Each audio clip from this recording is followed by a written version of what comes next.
Strengthens our team. Let Roto cook, he's got the perfect recipe.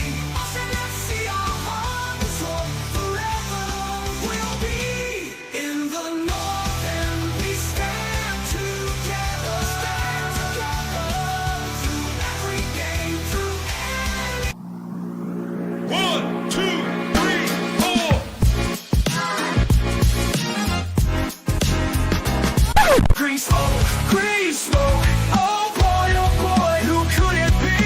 Maybe U22 or a new DP.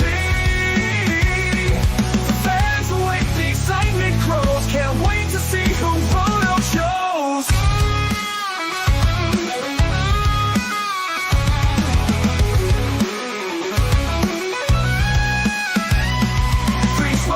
Green smoke, oh boy, who could it be?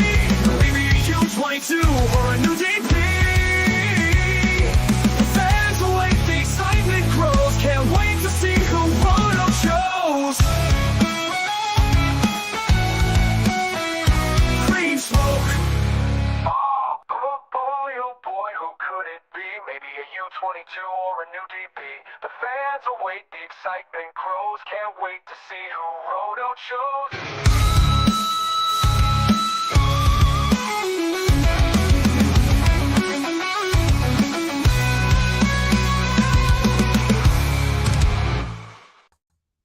What is going on, everybody?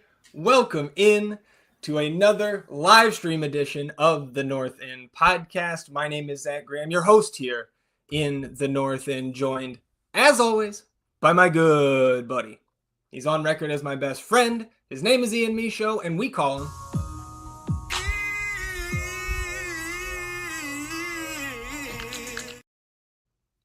He's sitting here on Thursday evening. It has been another jam-packed week of Austin FC news.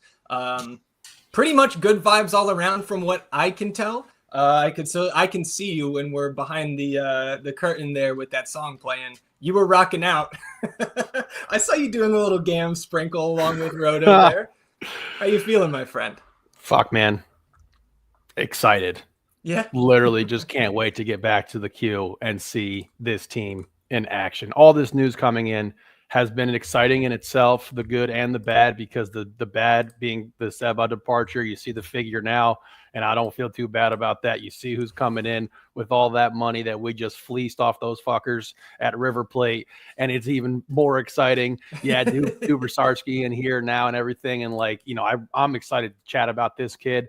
I think that he has been flying under the radar big time with all these huge figures you've seen thrown around, the 10 million for Sebadil, the 12.5 million for Uzuni deal, the Vasquez deal, which now seems like almost a lifetime ago, for 9 million. But this kid right here and locking in a U22 initiative slot is the path to long-term success financially for this team, and something that I am really excited about, a prospect that we haven't had ever since being Austin FC fans here in the 512. So I am just incredibly excited, incredibly amped. It's 6:35. I'm a bit more awake than we usually do these things at about noon 30 or 1 p.m., what have you. Yeah. So, man, it is just an exciting time to be a fan of the Verde and Black right now.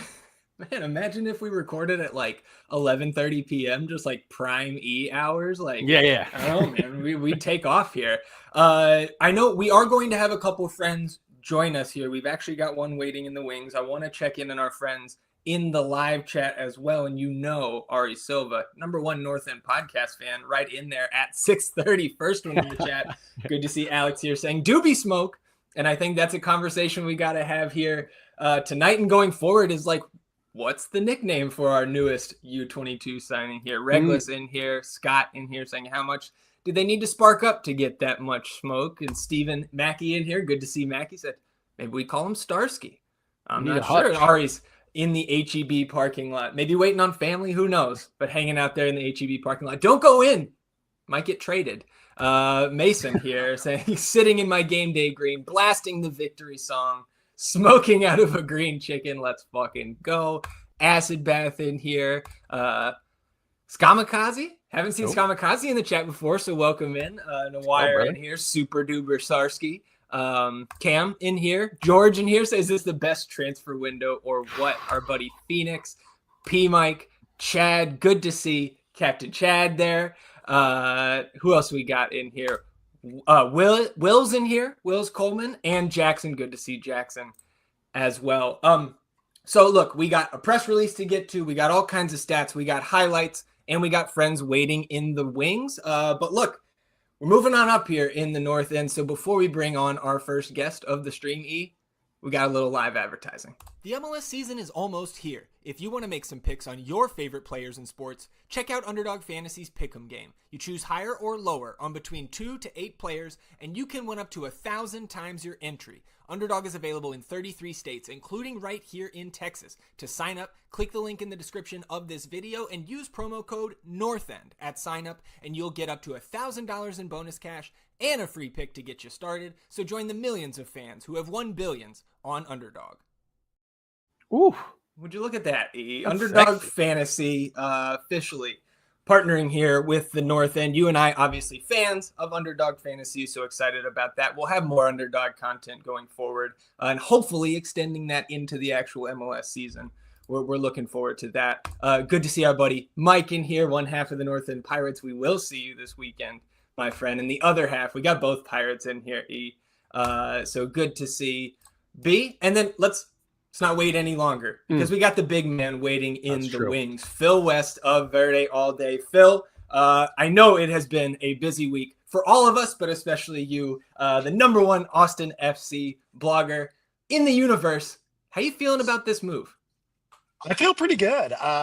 Yeah, it's well, I was going to come on and sing the Green Smoke song, but you know, I'm still in awe that you guys found AI to create that. That's awesome. But no, I think this is good. I mean, the big thing that jumped out to me about it was 2029 with the 2030 option. It's hard to kind of even think that far. You know, obviously we've been talking about this kind of 27, 28 zone where Roto's been signing players, but we're now with this U22 signing getting into literally the next decade, which I think is pretty impressive. And then also just because of the way that U22 contracts work, regardless of what he's getting paid. And again, you know, we don't get those numbers until MLSPA Christmas rather. But he's going to be, I think, if I understand the rules right, with U22s, we'll count $150K against the cap next year because he'll still be under 21, and then $200,000 for the length of the 5-year contract with the 6-year option. So that's pretty good deal making. I don't know if Dubersarsky necessarily knows what like all the MLS roster rules are, but it's probably just, here, we're going to give you this much money, sign on the dotted line, you're going to be great, welcome to Austin. And Roto's like, yeah, okay, I got some cap room finally. Yeah, man, you and I were going back and forth a little bit about that length of the contract. You're the one that tipped me off to the press release going live there, and it kind of just, like, we know that there was a lot made of the Uzuni rumor today that deal is very close to being finalized with another new club record fee. And this is another new record in terms of the length of this contract, right? The 5-year deal with the option for that 6. Like, Brandon Vasquez was the first one guaranteed in 2028, just like 10 days ago or whenever it was. Mm-hmm. Now we've got somebody guaranteed in 2029. You brought up the cap relief that we'll get from this slot as well. We will discuss that a little bit further, but I don't want to keep our other guest waiting too long because I know he is also a very busy man.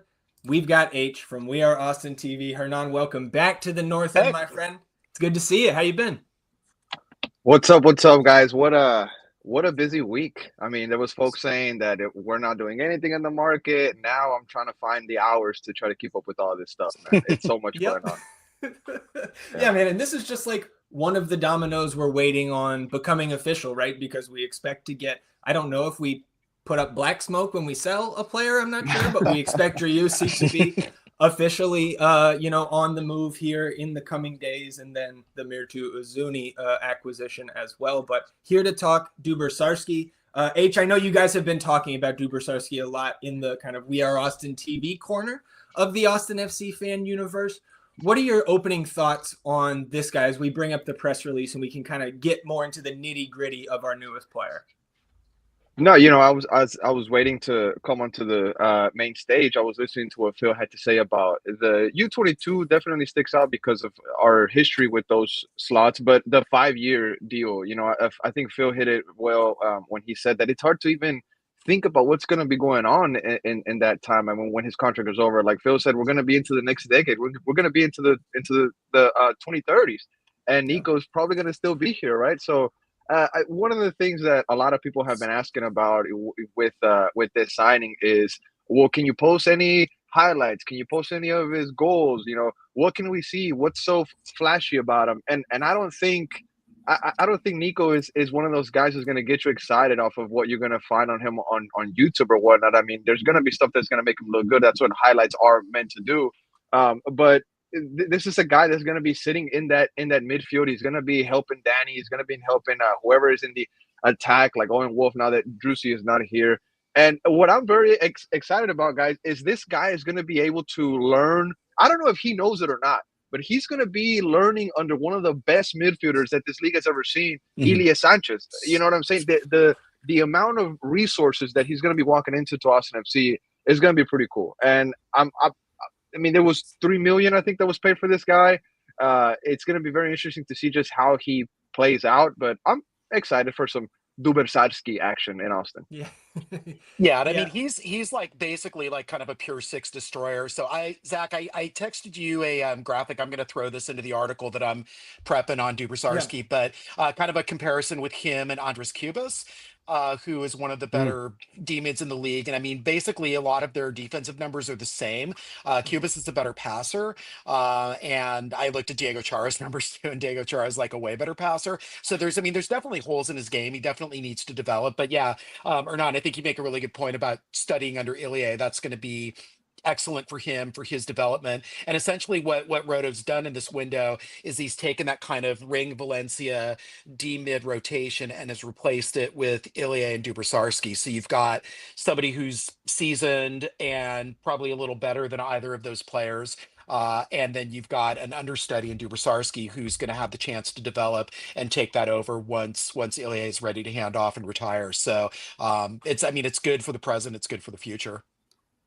Yeah, I think that's what stands out with the length, right? Is that like maybe this guy doesn't come in, like you said. I think I'm with you where like he's not a day one starter, probably rotational type of minutes, type of role this coming season. But with that contract length and his age, like he does kind of profile now, unless he gets too good, where we have to go ahead and move on from him for a nice little profit, which I don't think I'll be complaining about. But kind of your six of the future here. And like what stands out to me compared to some of the D mids that we've had in the past or that we still have on the team is his size. Like this guy's almost 6'2", I think is what the club ended up listing him as.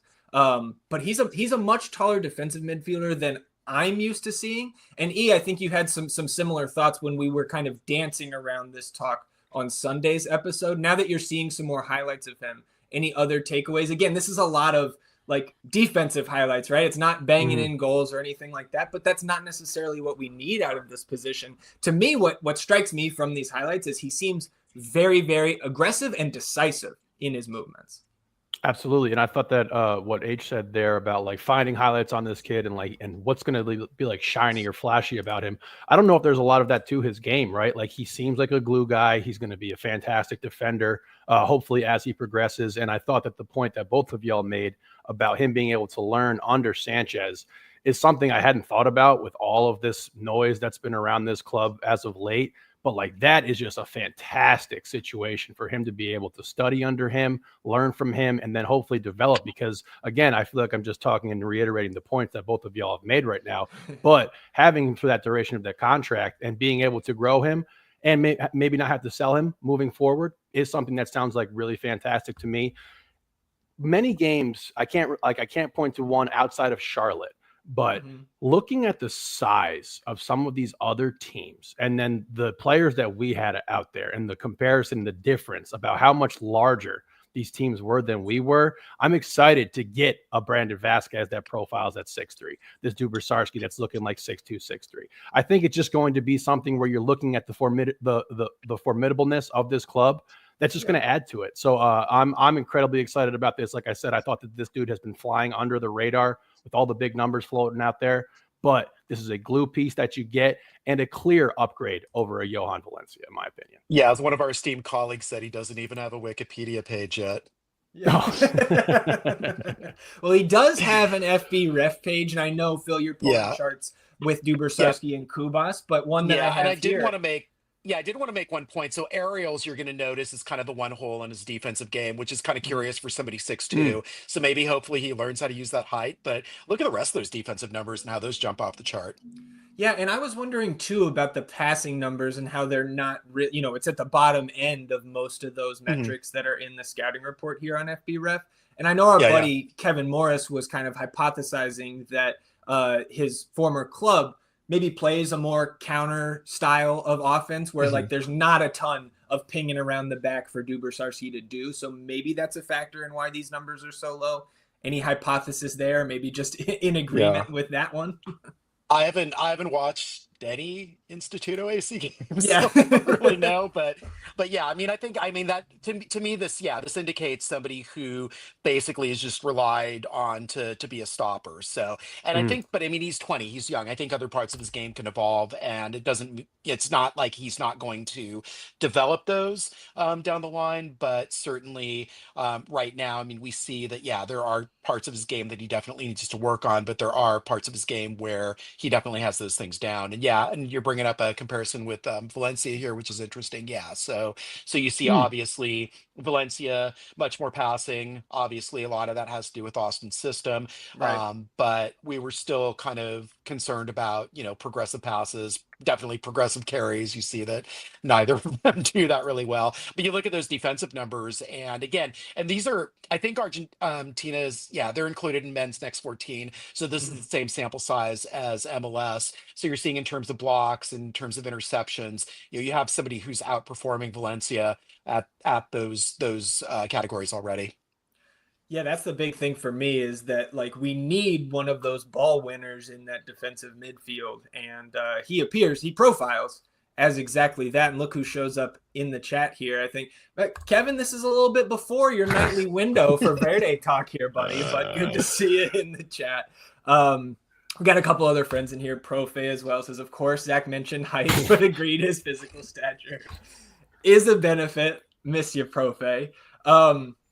So yeah, I wanted to highlight that Valencia comparison there because of the way his defensive stats extend beyond what Johan was bringing us in that spot. And then I did see another question here from Xylo CB, who was saying, after Nicolás and Brandon Vazquez, who is the next longest guaranteed contract? Like 4 years from now, who else are we guaranteed to still have around? 4 years, I believe it is just those two, but we can navigate over to the northendpodcast.com, open up our cap sheets, and see our depth chart year by year here. Now, we do not have Dubersarsky added yet. We can do that on the roster page live here in a moment, but you look to 2027. That was kind of the first core window of contract lengths that Roto built out last year, where you've got guys like, an Owen Wolf extension, Micah Burton signing as two of the younger supplemental players. Then you've got Mikkel Dessler, Alexander Svatak, Osman Bukhari are the three guys that he brought in guaranteed through 2027. So it seems like we're building this kind of secondary core window. And for 2027, those guys who are guaranteed are the five that I just mentioned: Brandon Vazquez and Nicolás Dubersarsky. So hopefully that sheds a little bit more light for you there, Xylo. And Hernan, while you're looking at this, right, obviously we know that there's a name in the midfield there that's about to come off the books. We can swap out Driussi for Dubersarsky, but does anything pop out to you here about some of those contract lengths? Because that is where, like, as we move fully into this Austin FC 2.0 era, and we just have just a few old contracts from the Reina regime left, does anything stand out to you here about the way Roto is building contract-wise, or anything else you wanted to add about Dubersarsky from his highlights or his stats? No, man. I mean, I think what we said about him, I don't know if we said it exactly, but it looks to me like an exact replacement for Johan Valencia, because they have the same profile, they have the same style, they have the same characteristics. You're going to ask for them kind of like the same job, be that destroyer in the back, be that dirty number 6, be that dirty number 8, whatever it be, right? So I like that about it. I like that, we got rid of one guy, Valencia. We brought in a younger guy in a U22 spot. I'm very excited about the U22 spot. It's because we haven't really been used to it. But that's what really stands out to me the most, is the fact that he's a replacement for Johan, somebody that we let go. So we got rid of one person and we brought in somebody to hopefully make it better. I like that he's very young. The U22, like I mentioned. And of course, the height is always good, because I clearly remember that Charlotte game, E. I remember looking at the guys that we were going up against, and I was like, "But there's no way. There's no way. Like, they have a clear dominance on us in the area." And like, you're right, we did need to get bigger. We did need to get also younger, and we're doing both of those things. And that's going on to this point about the contract, Zach, that you asked me. Is like, well, what do I like about what's going on with Rodo? The way that he's structuring things. And Arch Bell touched up on this. He said how this team now has Rodo fingerprints all over it. It's Rodo's team, and we've been told. I don't know how many transfer windows it's been. You guys here know very well how many times Rodo has had to come out and say, "Hey, like, we're still kind of getting there. We're not fully there. I still need a little bit more time." And I think going into the 2025 season, we're now going to see that team that Rodo Borrell is building. And just going off of the numbers, like just like you have here for us. Yep. The fact that we're giving out these proper contracts that have incentives, the right incentives, not 12 games and you get the other year. No, if you actually play well, right, you have that 1+1 or 2+1, whatever it be. But I will say, it did surprise me that Rodo gave this guy 5 years guaranteed. I mean, that's something that we haven't really seen from him, but there must be something they see that we don't. Obviously, he's very young. And hey, based off what they did with Johan Romagna, you got to sell from that guy $750,000. You got rid of Drusy off of a little bit of profit, but you're reinvesting it, whatever, right? I mean, who's to say that when this guy is 23, 24, we don't have him at the top shape of his career going into his prime, and we can offload him somewhere else? You know what I mean? It's just so much potential in this signing, and I think that's my favorite part. What's the up with this kid? And if we need an Argentine player on the team to keep the Choripán stand in the northeast corner, then we got that locked up, regardless of whether or not the Driussi move that we are pretty sure is going to happen happens. Yeah, good to go the rest of the decade in that regard. So I see a couple of our other buddies popping up in chat here. Harry coming to us from down there in San Antonio. Good to see you, Harry. P Mike is asking, do we have transparency on the wages? We don't, but we know that for a U22 player, we've got Phil's daughter. That is a podcast superstar right there, Phil. Yeah, she wanted to make a cameo. So now we've got the all-star cast here in the North End.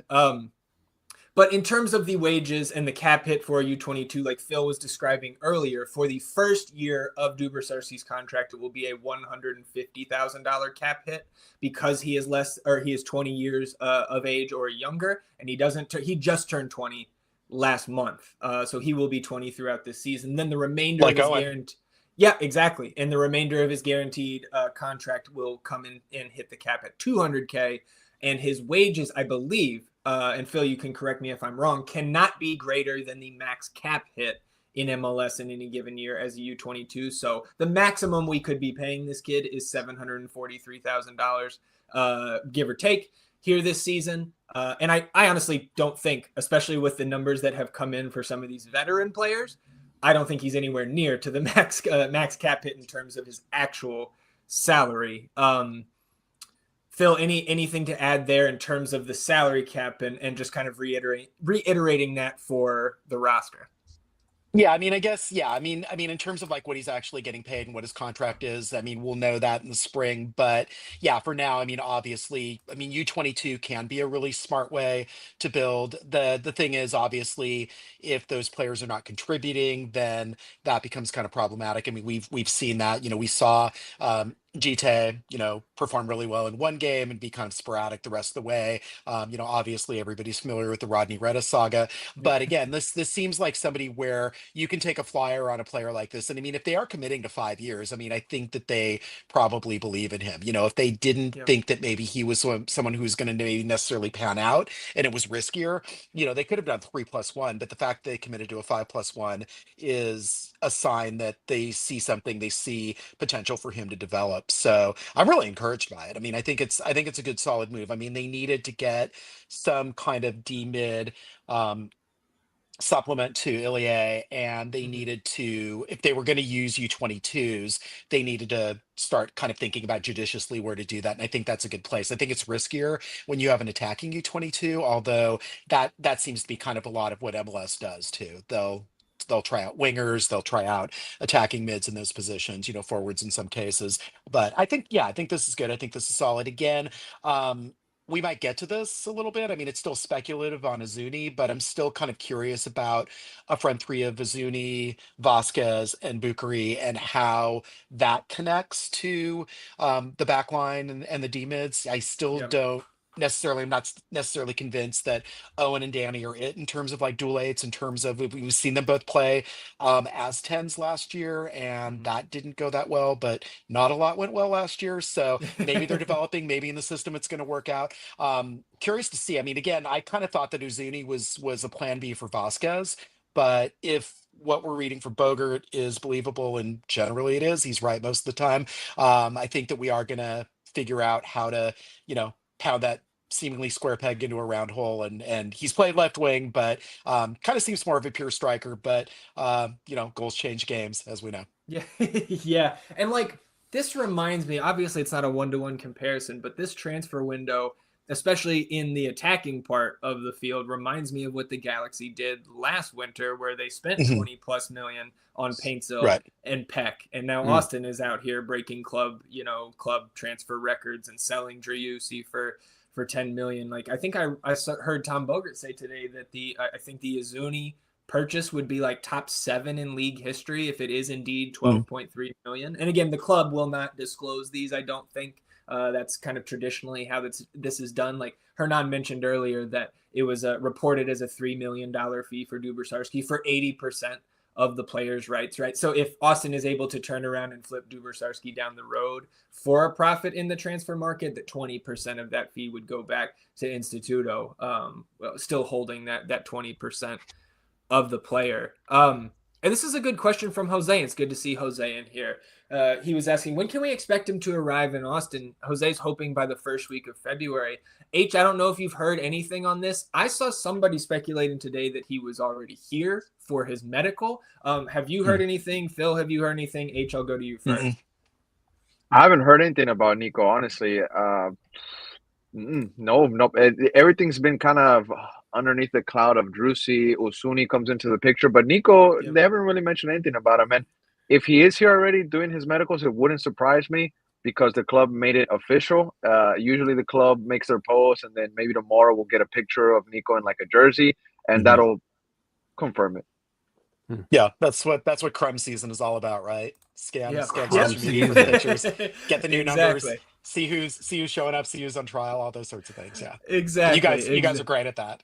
Yeah, well, the Crumbs captains over here, and as we continue to go off season through off season here, we get more and more people helping out and kind of looking closely at those videos frame by frame and sending pictures of trialists and things like that. I see our buddy Connor in here. Good to see Coach Edmondson in here. Says over under 28 points. I think that's a dig at Joe Lowry. That one's gonna live in infamy, I think, throughout this season because even if it goes a little sideways, that feels like, and I think all of us on screen here are a little bit biased towards Austin FC, but that feels like a horrendous prediction. I know you're not familiar. Joe Lowry said in his content that it was a hot take now, so it wasn't like he was saying it was guaranteed, but one of his hot takes was Austin has one of the biggest point drops and finishes with 28 fucking points. And yeah, we might have 28 points by the time we get to June. I don't know. When did All he right. when did he say that though? Was that like before Vasquez? Yeah, it was. I think it was before Okay. this whole saga Okay. really began. Okay. So I'm sure. Yeah. I mean, I can see kind of where the roster was and where things ended up at the end of 24. I mean, that's a little hot takey, but yeah, that looks a lot more ridiculous in context now. And I'm sure Joe would revise. I mean, Joe's Yeah. wise enough where he can see what the team's doing in terms of makeup and knows what Vasquez can do. And certainly, yeah, I'm sure he's not holding to that 28 points. Yeah, I imagine, especially now, you would think he might backtrack on that a little bit. And I think that the conversation around where he fits in, and then the broader conversation of what the hell is Coach Estevez going to run in terms of his tactics and his offensive formation. And like Blue Buttons is in here saying Azuni seems like an inside forward. Bukari can create from one side. Azuni and Vasquez can give options in the box. Phil, do you we're all guessing at this point, of course, and I don't think we're going to be able to glean too much from open training on Sunday. But I guess instead of trying to guess what Nico is going to run out there, and now we've got multiple Nicos, so Coach Nico, how would you like to see this team line up with what they've got currently? Because again, I know the big concern right now, and I do think we have space for a Max Tam central midfielder if we're going to add another player there. How do you see this team lining up in your ideal world? I mean, it's again, the puzzle's kind of incomplete. We don't know like what's going to happen at midfield. We don't know what's going to happen with maybe that Max Tam slot or something like that. But I mean, Estevez has traditionally run a 4-3-3, so I wouldn't be surprised if it was that. But I mean, I've seen like Doyle came in and he was thinking about like a 3-4-1-2, which to me seems like kind of odd. I don't know that would necessarily be something that would work with this team. I don't know that necessarily you'd want to have Bira and Dessler as wingbacks and have three center backs, but I mean, that could be a look. Could be a 3-4-3. It's hard to say at this point. I mean, to me though, it's still incomplete. I mean, yeah, you're gonna have a front three theoretically starting of Azuni, Vasquez, and Bukari, and that's pretty strong. You've got, I think, a pretty good back line right now. You've got Ilie in front of them, but there's just kind of question marks with those spots on the field. And yeah, I think 4-3-3 is a base to start, but again, let's kind of see where Owen and Danny's games have evolved. Let's see what else we get in terms of an attacking midfielder, and let's see if this Azuni thing really does get across the line, because I know that he is still part of this was about, I think, maybe trying to agitate a little bit to get money from Grenada. I mean, if Grenada drops a big wad of cash last minute, but allegedly it's done, but who knows? I mean, again, until he's here, until we get the official, green smoke and then the announcement from that, it's speculation at this point. But I think it all just kind of depends on one more player getting over the line after Azuni, if that does indeed happen, to figure out what's going to happen. I mean, it seems clear that it's not going to be Driussi now. We're not going to have to, kind of try to figure out like where he's going to fit into all of this. But yeah, question marks still abound. I mean, it's not settled by any means, but it's definitely encouraging. I mean, yes, if you said, oh, we're going to sign these players and lose Driussi 2 months ago, people probably would have taken this. I imagine people are pretty happy at this stage. Yeah, I know I am. And again, obviously we are far from done here, E. I think the one thing, E, that may make you smile is I think the longer we go without further midfield reinforcements, the stronger I think the possibility is that Biru plays further and further up the pitch in possession here this year. We know he fancies himself a forward or even up there at the 9. H, any thoughts from you? I know we're over half an hour here. So I don't want to keep you guys too long. I know there's also going to be a Twitter space from We Are Austin TV tonight. So if you want further discussion on this, obviously you head over there with those guys. So H, I guess before I get you out of here, any other thoughts, formationally on the player, anything you want to get off your chest here about Dubersarsky? No, yeah. One of the things that actually just came to my mind right now as I was looking at this well put together chart here by the boys at North End. Make sure to check it out at the North End podcast because I use this as reference all the time. But we're looking at the international spots, right? We had 3. Everybody was hyped about that. We got 3 spots. What are we going to do with them? Well, now we got 2. Nico does take one. And one thing I was just thinking about right now was, we got to work with him ASAP. He's still very young. I'm sure he wants to get that green card. Every player that comes to MLS ends up making that move. They change their status or whatnot. They don't have to, but it is a plus. That's why we see so many players do it. So I'd like to get Nico off that international list here in the near future. We got him for 5 years. I mean, we got to do something there, right? So we can. What I envision with the international roster spots is, just kind of like the other names that you see on there: Svatok, Bukari, Dessler, Biru, Jader Brian, Weissenen. Maybe not Weissenen, but all those guys can affect the game in a positive way. Like they could change it for you. Nico. He's a little bit of a destroyer. He's a little bit of a quiet midfielder. He's not going to bring the assists or the goals or whatnot. So I'd like to take him off that international spot list so we can bring in those those Boangas, bring in those Bucaris, bring in these high caliber players. Or since MLS has a second buyout now, and Mhm. Weissman's on a pretty high contract, maybe that is your second buyout candidate. And again, That's true. we don't know kind of like where his health is, but again, like his head was kind of in a weird place at the end of last year, and he did grapple with injuries a lot of last year. I mean, I could Yeah. see him being cut loose. Not nothing has indicated that that's going to happen, but just kind of reading some of the tea leaves and knowing that that's an option now, and knowing that he's on a pretty high salary for a center back, maybe that's a move they make and another international opens up. Yeah, and that's Right. something, obviously, there is so much to talk about, whether it's the next episode of The North End on Sunday, the next episode of Top Flight Podcast, the next episode of Emergency Podcast. Moon Tower, it feels like they don't get cursed because we get news on a Sunday and a Monday, and then we get extra news Tuesday, Wednesday, Thursday. So Verde Pendant drops today. I know they recorded right before the Driussi news kind of became Bogart official the other night. So it's a volatile time for the podcasters here in the Austin FC space. I do see Harry in here saying, any word on what's happening with Damian Loss? Ari's given him the answer that I think I would give. Damian's back here training with the first team. No further updates.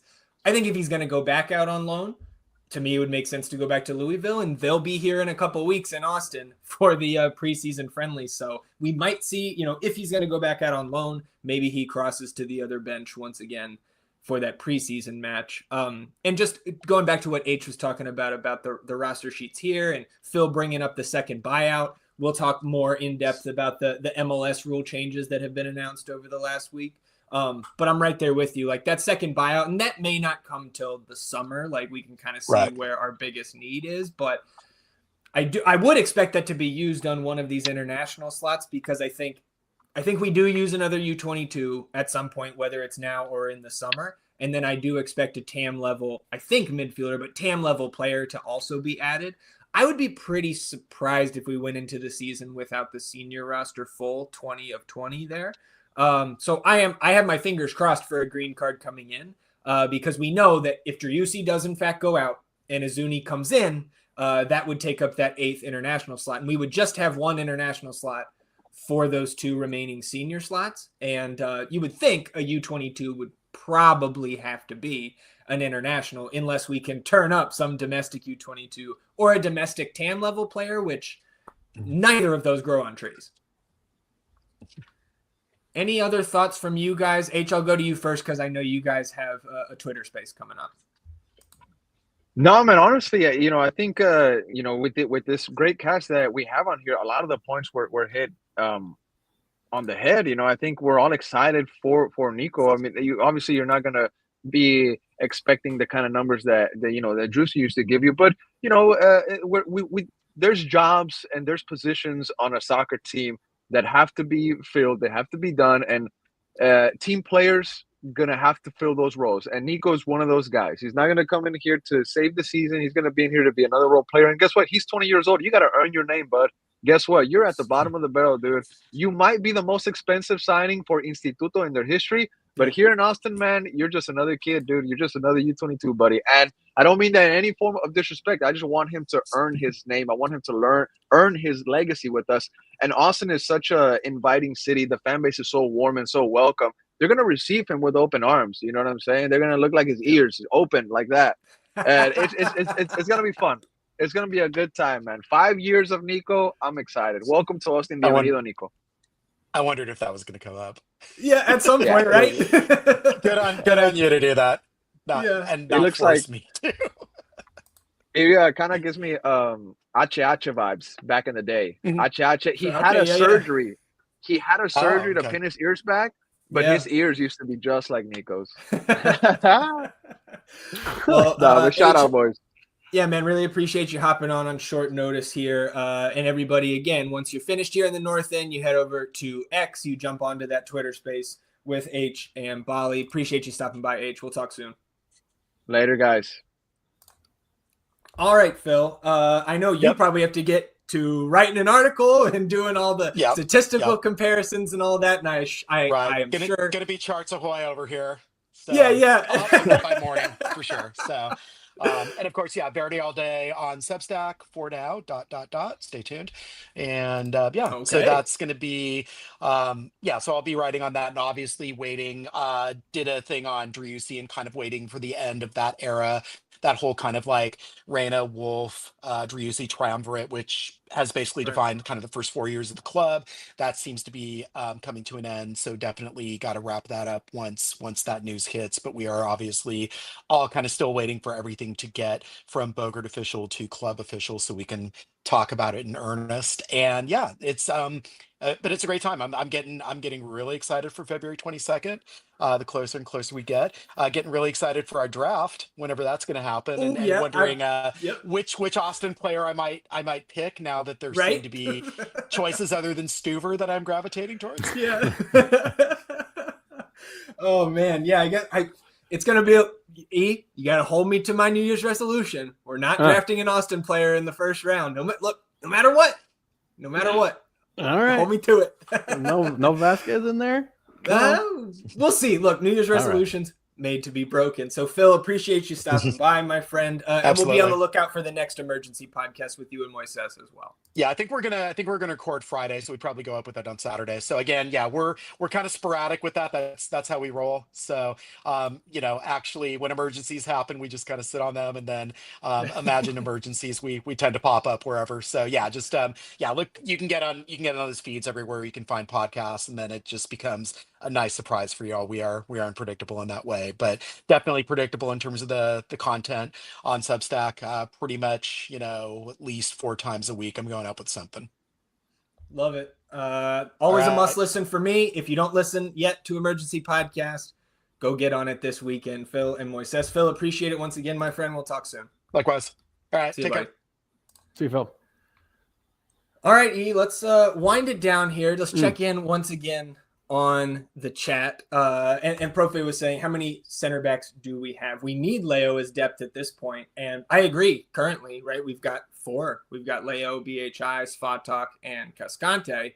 So like I'm not rushing to get rid of any of those guys right now.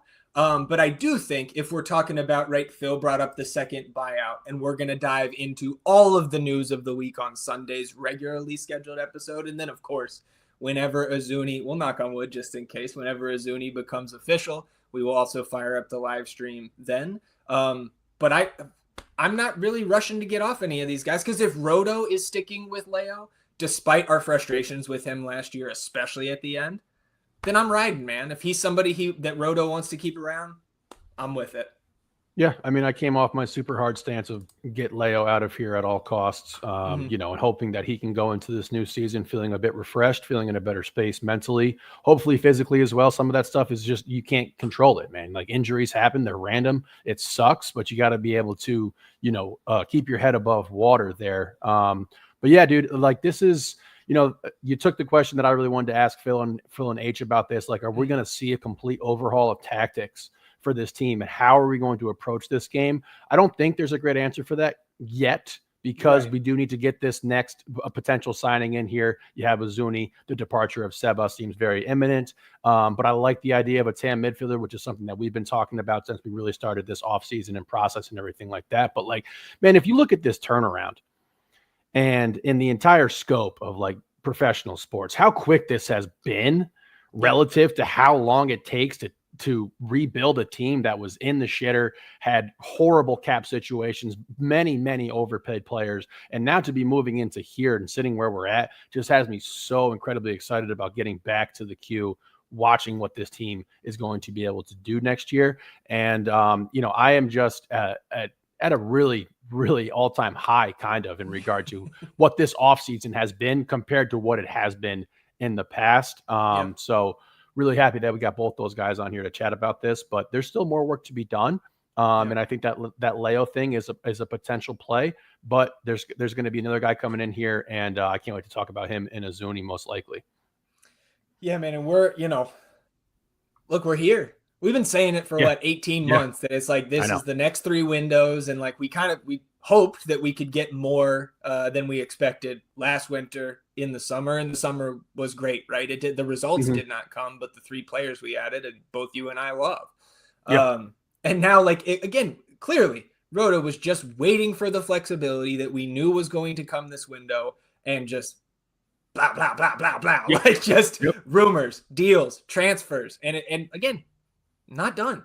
No. So it's an exciting month plus ahead, and we are 37 days away from the season opener. P Mike in here saying any quick words or thoughts on Azuni. Obviously we will have the deep dive when that green smoke does pop from Anthony Precourt. But like we talked about him a little bit on Sunday, and I just have like one word: goals. Yeah, Hunter, just ready to score. Yeah. God, just looking at this work that Roto's been able to do, like how incompetent was Claudio Reyna? Yeah. And and I also do like the surrounding apparatus, because then like when Sean Rubio and Josh Wolf took over, and like, again, those guys were not hired to be in charge of the sporting department, but it's not like they covered themselves in glory with any of those contract extensions. And what you and I were talking about too is like, if Rigoni had the 12-game trigger to auto pick up his option for this coming season, like Driussi, which again, if he had that in there, is much less catastrophic, but he probably had something very similar. And that could have played into this entire saga where he's like, okay, well, my option's going to get triggered. So like, just get me out of here now. Again, probably a minor detail in the whole situation around Driussi in this transfer, but something we were talking about as well. Yeah. Oh man, I was watching an interesting clip earlier today for some Seattle content creator talking about Jordan Morris hitting some situation where he got extended and also moved to a DP. Now he's a DP. Yeah. I was just like, what is going on here? And I guess something I did want to just add and about Dubersarsky here is like, I'm much more in my comfort zone getting a dude like this who's young, because it feels like a draft pick. It feels like we just drafted somebody who's got a 3+2 that we're going to be able to see. Rookie deal. Yes, exactly. I feel like he's on a rookie deal. He's here now. We're going to give him time. And I think that that's why you see the length of this contract be the longest one that Roto has passed out here, because he feels like a rookie. And that's super exciting to me.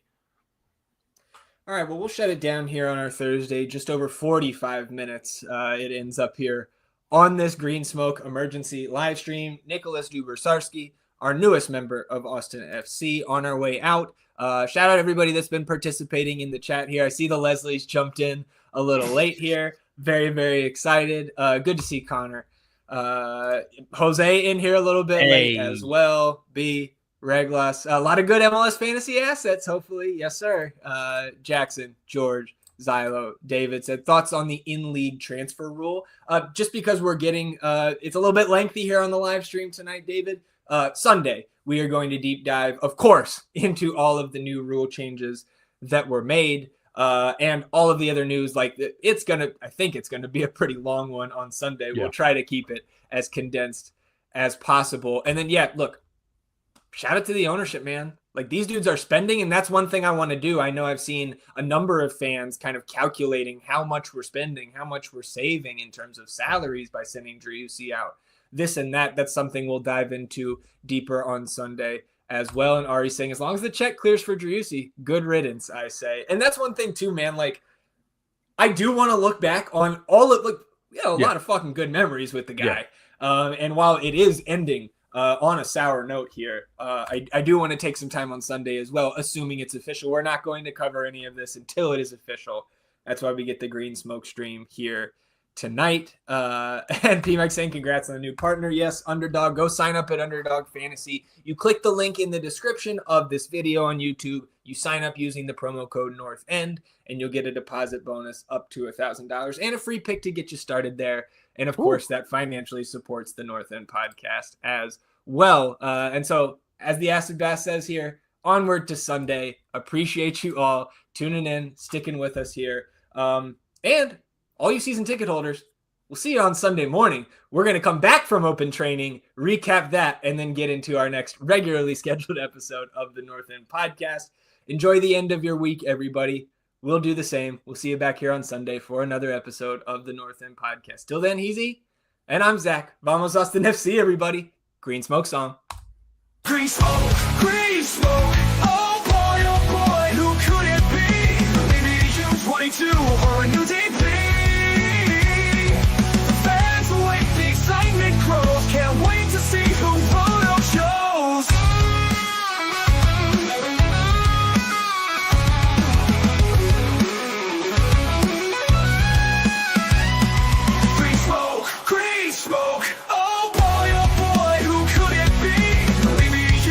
U22 or a new DP.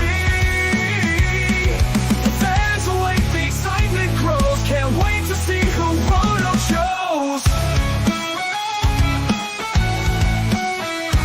Green smoke. Oh boy, who could it be? Maybe a U22 or a new DP. The fans await, the excitement grows. Can't wait to see who Roto chose.